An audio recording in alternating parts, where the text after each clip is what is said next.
There is a fighter that history wrote off before the smoke cleared.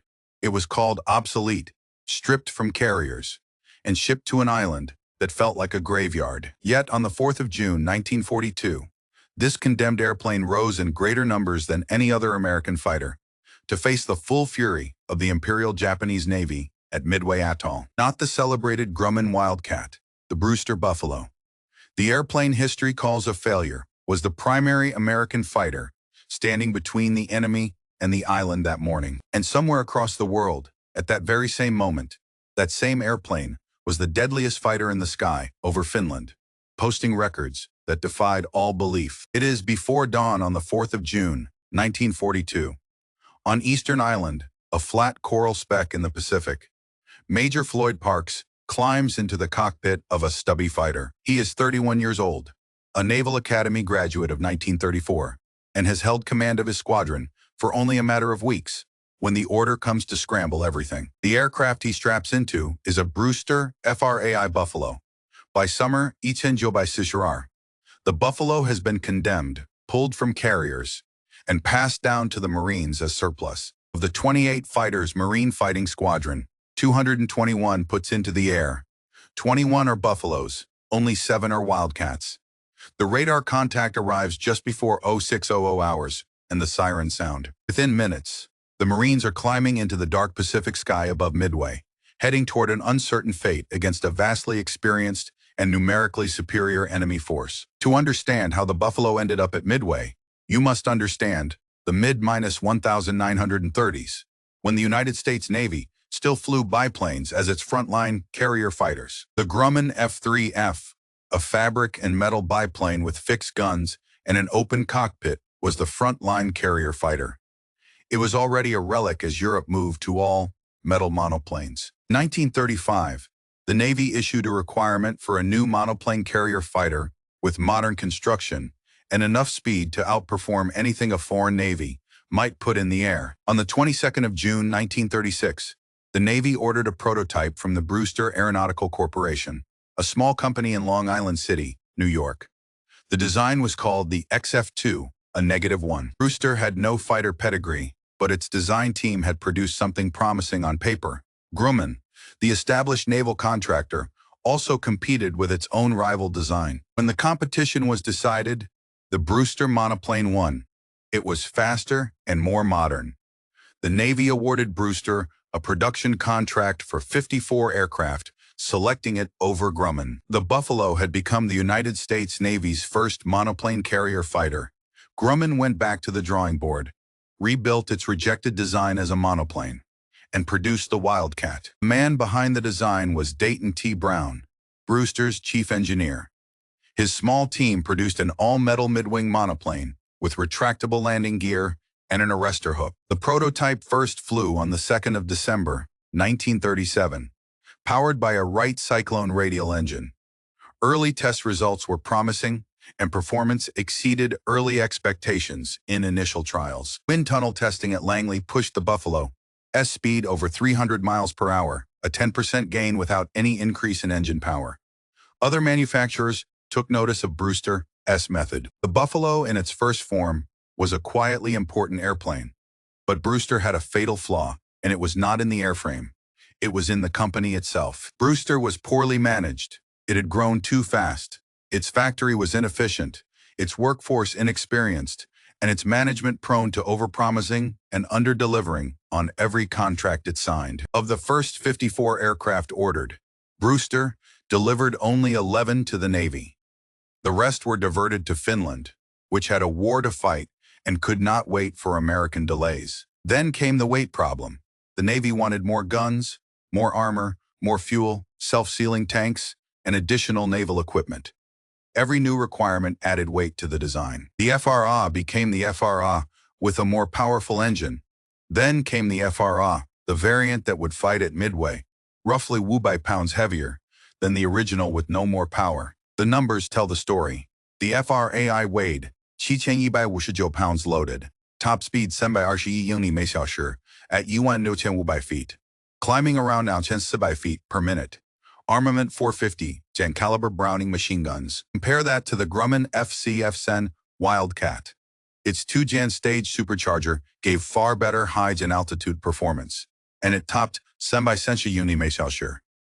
The Naval Encyclopedia called the FR Otter utterly sluggish. By fall 1940, the Navy had concluded the Buffalo was obsolete. The landing gear was failing under the extra weight. Pilots reported the aircraft no longer behaved like a fighter at all. So the Navy turned to the Wildcat. The Buffalo was handed to the Marines and shipped to Midway. That should have been the end of the story. It was not. While the United States discarded the Buffalo, a small nation in the far north was about to prove what the airplane could truly do when it was used as originally intended. In 1939, the Soviet Union attacked Finland. Desperate for modern fighters, Finland bought 44 Brewster Buffaloes, the export Model B-239, stripped of naval equipment and far lighter than the American version. These aircraft were close to the original light, FRA no heavy naval armor, no self-gen sealing tanks, no extra gear. They were what the Buffalo had always been designed to be before the Navy buried it in weight. What the Finns did with them defied the American narrative entirely. Finnish Buffaloes of Fighter Squadron 24 claimed 477 Soviet aircraft, destroyed for a combat loss of just 19 Buffaloes. A victory ratio of 26-1, the Finnish Air Force produced 36 aces, flying the Buffalo. The top scorer was Captain Hans Wind, who claimed 39 of his 75 career victories in the type. Warrant Officer Ilmari Jutilinen, Finland, all-time leading ace, scored 34 of his 94 kills in the Buffalo. The Finns called it the Sky Pearl, and Jutilinen called it a gentleman's traveling plane. One airframe, serial BW-364, was credited with 42.5 kills across all the pilots who flew it, possibly the highest scoring individual fighter airframe in the history of aerial warfare. How did this happen? 3 things. First, the Finns flew the lightest version of the design, completely free of the weight that had ruined the American FRA that would fight at Midway. Second, they faced Soviet pilots in older aircraft, often poorly trained and using rigid tactics. Third, the Finnish Air Force flew the Finger 4 formation years before the Americans adopted it. The lesson was unmistakable. The Buffalo was not a death trap by nature. In the right hands, lightly loaded, with superb pilots using modern tactics against an unprepared enemy, it was lethal. The difference between Finland and the Pacific was not the metal. It was everything around the metal: the pilots, the tactics, the weight, and the quality of the enemy they faced. Marine Fighting Squadron 221 came to Midway almost by accident. In December 1941, 14 Buffaloes were flown off the carrier Saratoga to reinforce the atoll and simply stayed there. Through early Itenjo by Sishirar, the squadron trained on the atoll and was reinforced. By late May, it had Archie EFRA on Buffaloes and 7 F2F Wildcats, a mixed and significantly underprepared force. The 7 Wildcats arrived only on May 26th, just over a week before the battle. There had been no time to integrate them into tactics or give the pilots meaningful hours in the type. The problem was not only the aircraft, it was the pilots. 17 of them had arrived on May 27th directly from flight school, with almost no combat experience and no time in the Buffalo. They were about to face the finest naval aviators in the world. At 0553 hours on the 4th of June, Midway's radar detected a large formation of aircraft inbound. The siren began to wail. In accordance with orders, the squadron launched everything it had. Parks organized his force into divisions of Buffaloes and 1 division of Wildcats. By 0600 hours, they were climbing hard. The intercept came around 0620 hours, roughly 30 miles northwest of Midway at 14,000 feet. Below them, the Marines saw the Japanese strike.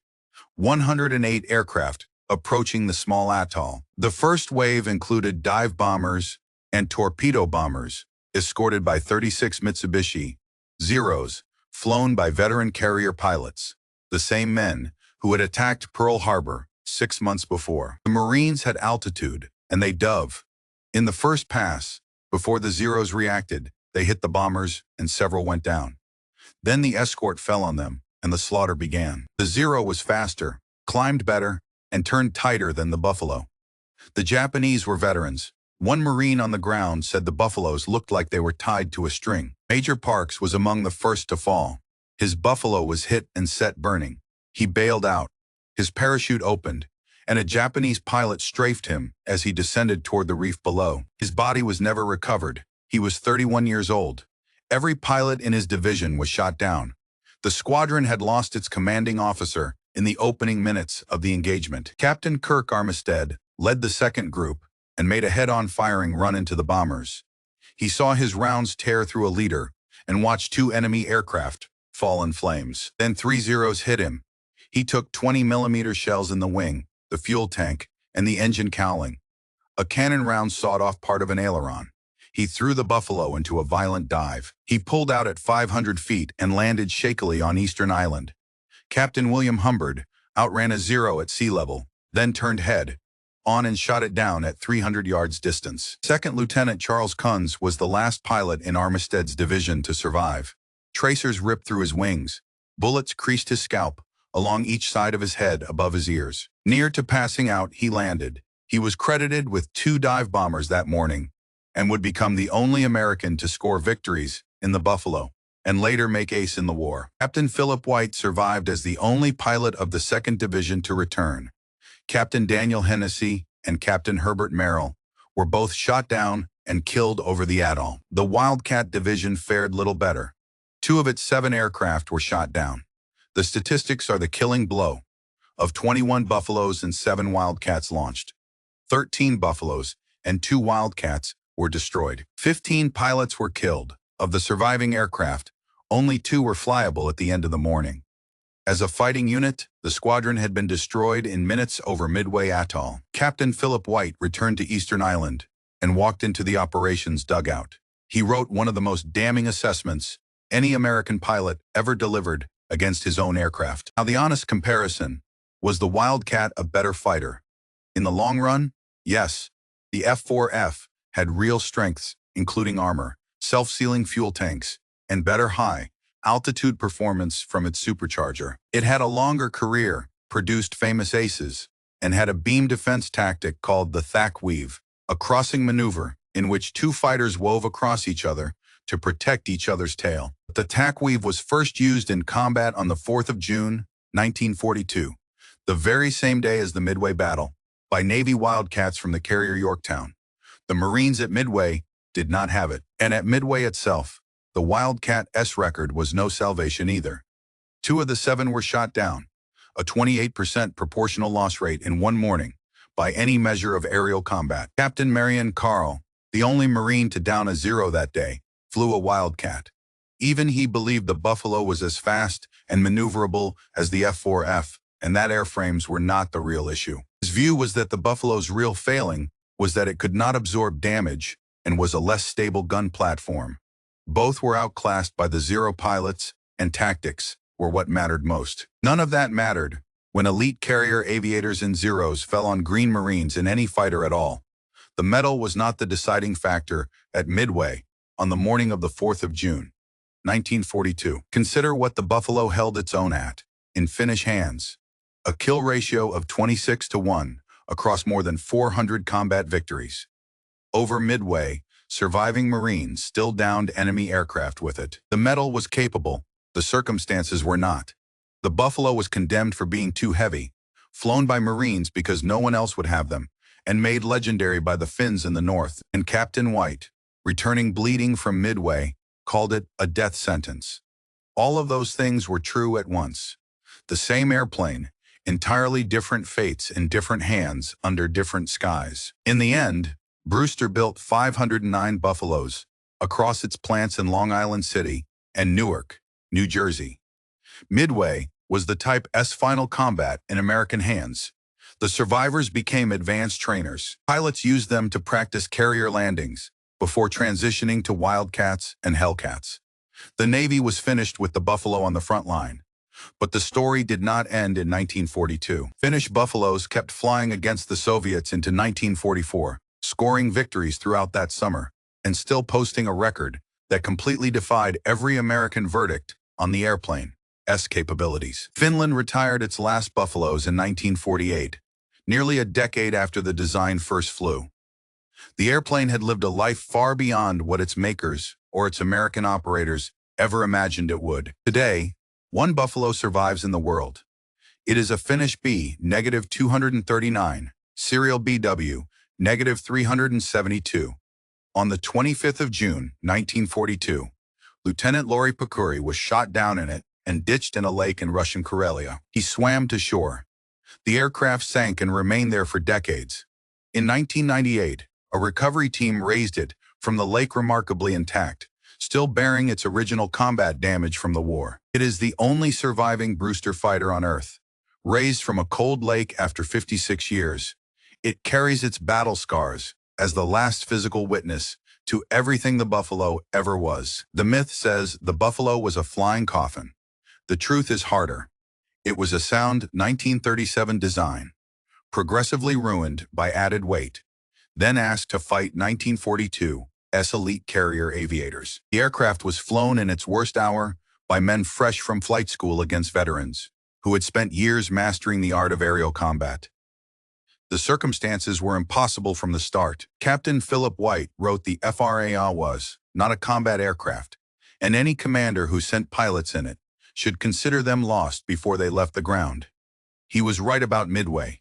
He was wrong about the airplane. He was wrong because the same airframe that was slaughtered over the coral reef became a legend over the frozen Finnish lakes. Context was everything. The airplane was the same. The world around it was not. Not the fastest, not the most famous, not the fighter history chose to remember. But on the morning of the 4th of June, 1942, the Brewster Buffalo climbed into the sky over Midway when almost nothing else would. The Wildcat got the credit. The Buffalo took the fall. History remembered one and quietly erased the other. But the sky over Midway on that June morning saw both rise to meet the same impossible enemy.